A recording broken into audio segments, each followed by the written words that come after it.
A paz do Senhor. Meu nome é Maicon Rafael Seco, eu sou aqui da cidade de Chapecó, Santa Catarina.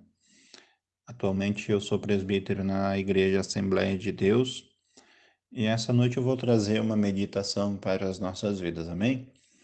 O título da mensagem é Os processos nos preparam para os propósitos de Deus.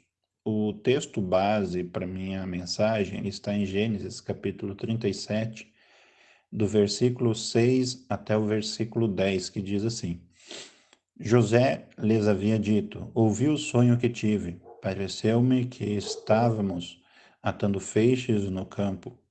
E eis que o meu feixe se levantou e ficou em pé, e vossos feixes o rodearam e se prostraram diante do meu feixe. Seus irmãos lhe indagaram: Queres acaso governar-nos como rei ou dominar-nos como senhor?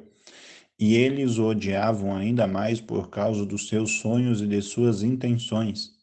Depois José teve ainda um outro sonho e contou deste modo a seus irmãos. Tive ainda outro sonho, desta vez o sol e a lua e 11 estrelas se curvaram diante de mim. Assim que narrou o sonho, e seu pai e seus irmãos o repreendeu com estas palavras: Que sonho foi este que tivestes? Iríamos todos então, eu, a mãe de teus irmãos e cada um deles prostrar-nos rosto em terra diante da tua presença? Amados, nós sabemos que José, ele era o filho predileto, o filho favorito de Jacó. E o motivo ele está ali no versículo 3 do mesmo capítulo, que vai falar que José é o filho da velhice, da sua velhice com Raquel. Então, Jacó ele tinha um carinho especial, ele tinha uma atenção toda especial em relação a José. Tanto é que Jacó vai dar uma túnica, a bendita túnica colorida de várias cores. E esta túnica ela vai destacar José no meio de seus irmãos. Isso vai causar ainda mais inveja na vida dos seus irmãos. Só que não é sobre a túnica que eu quero falar. Eu quero falar é sobre o processo que preparou José para ser o que ele foi. Então, nós sabemos que Jacó ele vai chamar a José e ele vai dizer: Olha, José, vai até determinado lugar, até Siquém, aonde os teus irmãos estão, e vai lá e veja como eles estão, leva algumas coisas para ele.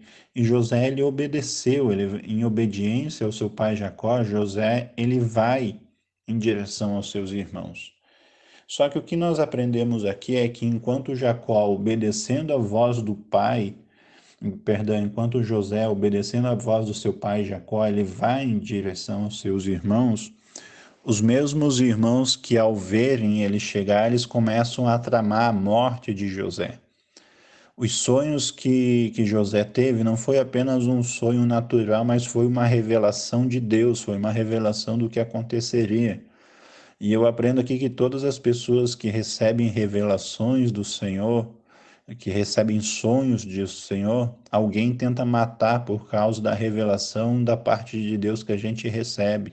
Ou seja, muitas vezes aquelas pessoas que não conseguem mais ter sonhos, que não conseguem mais sonhar, ele tenta matar os sonhos do seu irmão, porque se eu não posso sonhar, o meu irmão também não pode. Só que eu aprendo uma coisa muito interessante, é que só mata sonhos, só é capaz de abortar os sonhos quem perdeu a capacidade de sonhar. Então, todo aquele que não consegue mais ter sonhos próprios, ele tenta matar os sonhos do seu irmão. Então, eles tramam matar José e jogar o seu corpo numa cisterna, não simplesmente para tirar a vida de José, mas se você for prestar atenção ali no versículo 19, versículo 20, você vai ver que eles vão tramar para destruir aquilo que Deus planejou, ou seja, eles vão dizer: Eu quero ver agora se este homem, se ele vai conseguir sonhar.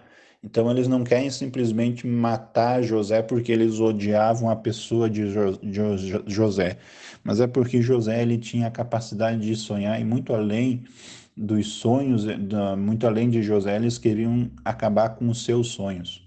Então vamos lá, a partir do versículo 23, nós vamos perceber que a primeira coisa que eles arrancam de José, a primeira coisa que José perdeu, os seus irmãos, que agora não são mais irmãos, mas estão o tratando como um inimigo, a primeira coisa que eles arrancam de José no versículo 23 é aquilo que identificava a ele.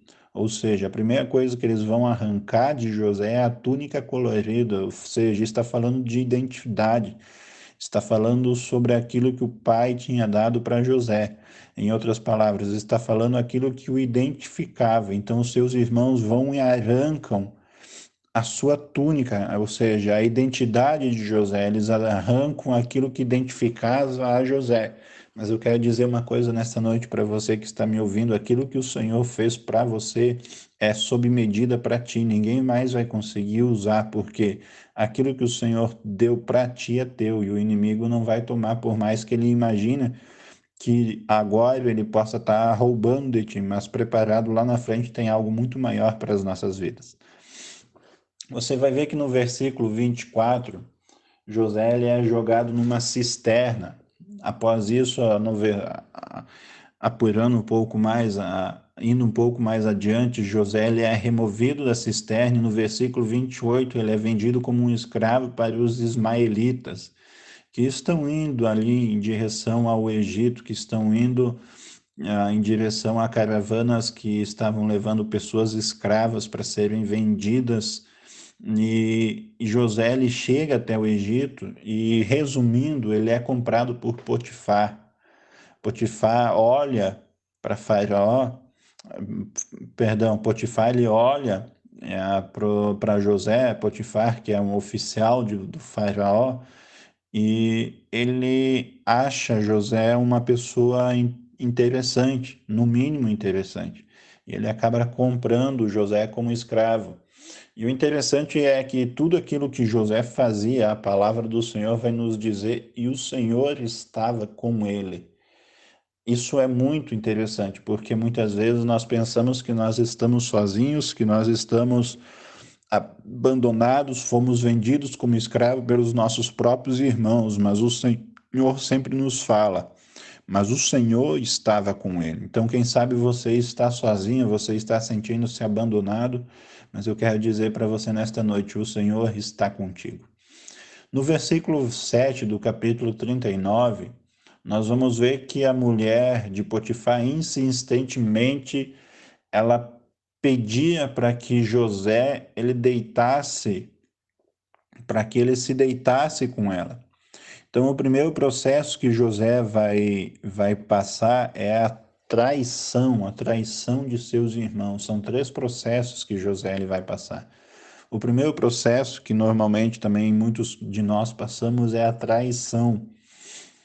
O segundo processo é a calúnia, quando a mulher de Potifar ela tenta deitar-se com José e José ele foge, como está escrito na palavra do Senhor, fugir da tentação. José ele fugiu, ele perdeu a sua túnica, mas não perdeu a sua intimidade com o Senhor. Ele pode ter perdido a sua túnica, mas ele não perdeu a comunhão com o Senhor.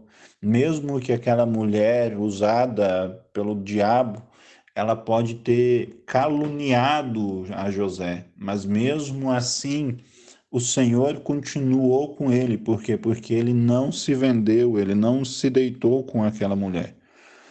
E qual é o terceiro processo que José passou? É o esquecimento. José ele foi esquecido na prisão quando ele revelou aos sonhos ao padeiro e ao copeiro, e quando acontece exatamente aquilo que ele revela, aquele homem ele esquece de José. Mas novamente eu vou ver o Senhor falando, mas o Senhor estava com José. Então, mesmo que as pessoas nos esqueçam, as pessoas nos caluniem, as pessoas nos traem, o Senhor sempre está conosco. O Senhor dos exércitos, ele é o nosso refúgio. O Deus de Jacó é o nosso refúgio. Então nós temos que entender o quê? Que o propósito ele está sendo preparado em nós, e o processo que nós estamos passando de traição, de calúnia, de esquecimento, ele vai nos preparar para o propósito que o Senhor fez em nossas vidas. E qual é o propósito, irmão Maico, na vida que o Senhor tinha na vida de José?